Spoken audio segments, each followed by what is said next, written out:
মমতা ব্যানার্জি মাথা মিন্স আমাগো chief minister.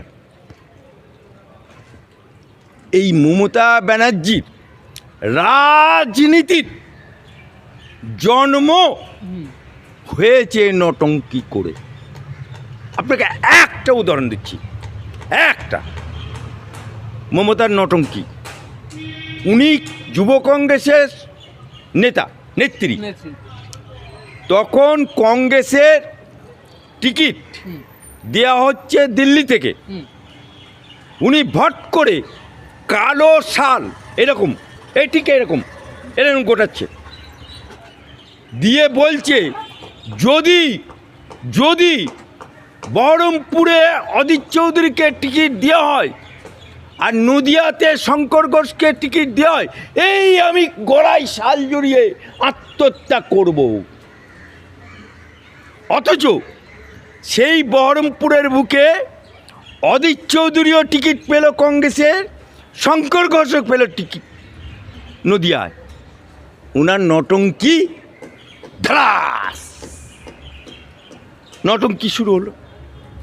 এই রিসেন্ট 21 সালে শুভেন্দুর কাছে যখন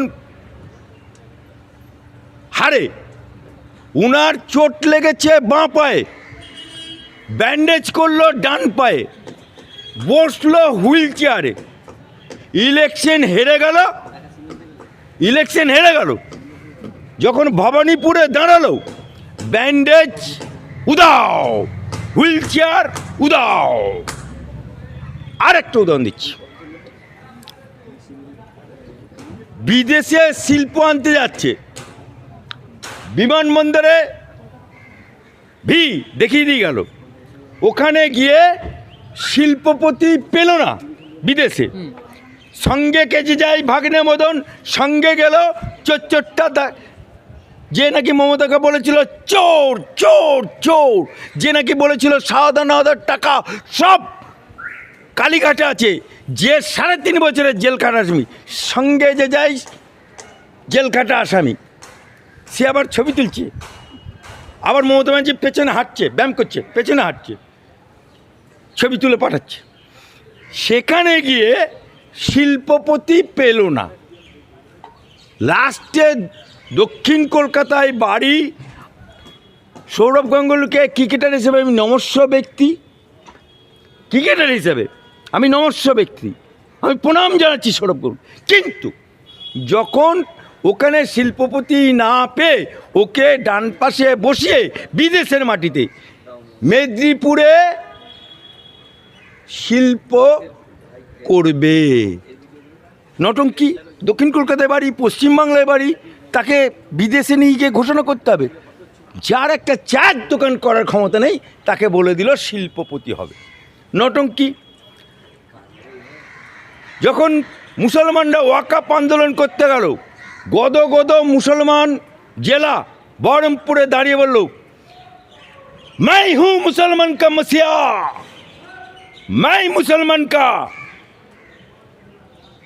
खाला, मैं मुसलमान का बुबू, मैं मुसलमान का मसीहा हूं, किसी को आंदोलन करने का जरूरत नहीं है, वाकफ इम्प्लीमेंट होने नहीं दूंगा, প্রকাশ্যে বলল। তারপরে কি বললো সঙ্গে সঙ্গেই, जिसको आंदोलन करना है, जो मुसलमान का आंदोलन करना है, दिल्ली चला जाओ। 5 মাস পরে ওটা হলো নটঙ্কি। মুসলমানদের আন্দোলনে স্থগিত করার জন্য মুসলমানরা ওনাকে বিশ্বাস করে নিল। কিন্তু উনি যে মিথ্যে বাজ, উনি যে চিটিং বাজ, উনি যে ঢপবাজ, 5 মাস পরে প্রমাণ হয়ে গেল। 5 মাস পরে কি বলল, केंद्र सरकार, मोदी सरकार मुसलमान को लिए जो वाकफ के बिल लिया मैं मान लेता हूँ। মুসলমানের সাথে গদ্দারি করলো, মুসলমানের সাথে মির্জাফরি করলো, মুসলমানের সাথে নিমখারামি করলো, নটঙ্কি। আবার এসআর যখন চালু হলো, আমি বেঁচে থাকতে এসআর চালু হতে দেবো না, অথচ উনি ফর্ম ফিল আপ করলেন।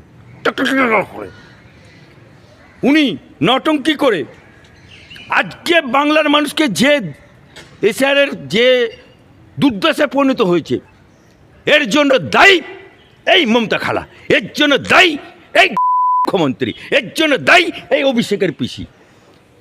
কে বলেছিল তোমাকে সুপ্রিম কোর্টে যেতে?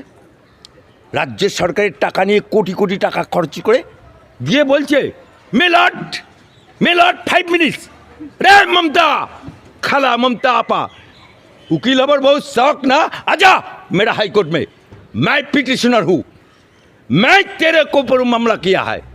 अगर इतना बड़ा वकील होने का शौक है तो ऑपोजिट में मैं खड़ा हो, जो मंजिले खोदा वही होगा।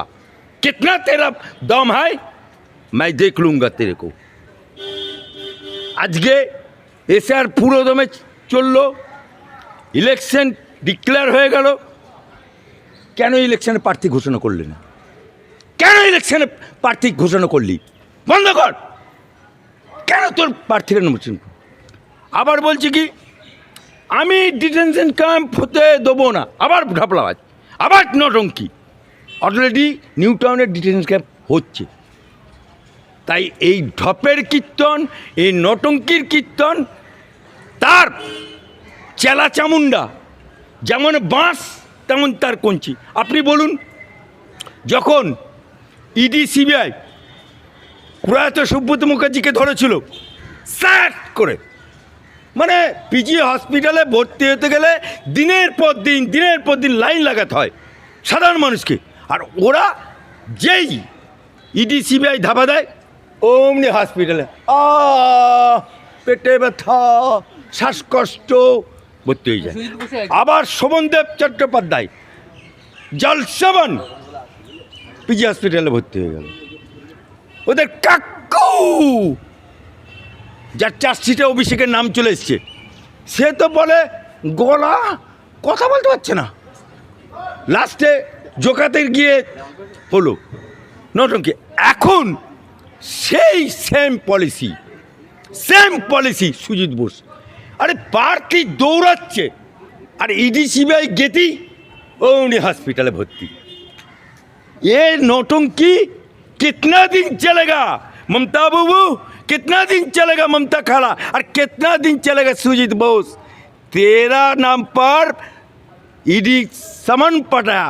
तेरा अगर डर नहीं होता, तू अगर सत्तिक होता, तू अगर चोरी नहीं करता तो जा सामने कर, ईडी सामने कर। তোদের তো জীবন কৃষ্ণ, বাপমার নাম রেখেছে জীবন, সঙ্গে ঠাকুরের নাম কৃষ্ণ, জীবন কৃষ্ণ। সে তো আবার ইডি সিবিআই গেলে ফোন পুকুরে ফেলে দেয়, আবার পাঁচির উঠে থাবাস লাভ দেয়, কাদায় পড়ে যায়। ইডি সিবিআইকে সেই কাদা থেকে তুলতে হয়। খালি পুলিশগুলো আছে সরকারে হচ্ছে বলে এরা সব মানে কেরামতি দেখায়, তা নাহলে এরা চুয়াতেও এদেরকে পাত্তা দেয় না। স্যার পার্থর বাড়িতেও আজকে, পার্থ চট্টোপাধ্যায়ের বাড়িতেও আজকে ইডি রেড করলো। আরে ও তো দাগি মালের বাড়িতে যা ইডি সিবিআই যাবে না, তো ও তো জেল কাটা আসামি। এই পার্থ চট্টোপাধ্যায় জেল থেকে বেরিয়ে কি বলেছিল? তৃণমূলের নেতাদের দুটো করে বান্ধবী বউ থাকে, আমার একটা বান্ধবী থাকতে পারে না, আমার বউ নেই, চিকন চিকন ডাকুর ডুকুর অপা। এটা ভাবা যায় যে অপার বাড়িতে টাকা গোনার জন্য মেশিন আনতে হয়েছিল। আপ ক্যা করেগে পার্থ, তেরা তো ফাটা বাস মে তেরা মাথা চিপক গয়া। স্যার লাস্ট প্রশ্ন, মমতা বন্দ্যোপাধ্যায় বলছেন আমাকে গর্জালে আমি বর্ষাই, আমাকে বর্ষালে আমি উত্তরাই, কি হবে এই 26-এ? দেখুন, ও বর্জাক আর বর্ষাক আর নটঙ্কি করুক আর যাই করুক, 21 সালের আঁকড়া দেখুন 5 to 7% হিন্দু ভোট পেয়েছে, বাকি সব মুসলমান ভোট জিতে আছে। এই মুসলমানদেরকে উনি খেপিয়েছে, এই মুসলমানদের মসিয়া হয়ে গেছে হুমায়ুন কবির, তাকে মসজিদ করার জন্য তুমি তালাক তালাক তালাক দিয়েছো।